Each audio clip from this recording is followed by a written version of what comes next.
भगवान सबु कठिन परिस्थिति रे एही ना को आमे नहीं थाउ जी कि आमको समाधान दे था।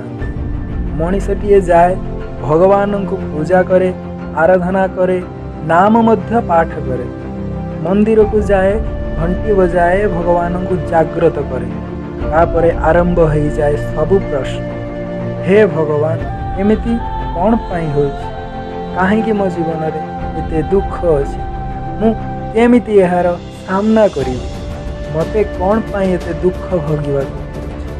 हे भगवान मु कौन करी, मते साहाय्य करो, किछि बाट देखा। गोटे प्रश्न, मंदिर को जीवार प्रयास करने पूर्व कौन आपण आपणक जीवन रे सेतिकी प्रयास करिसंती जेतिकी सही समस्या को दूरेबा पाई आवश्यक थिला।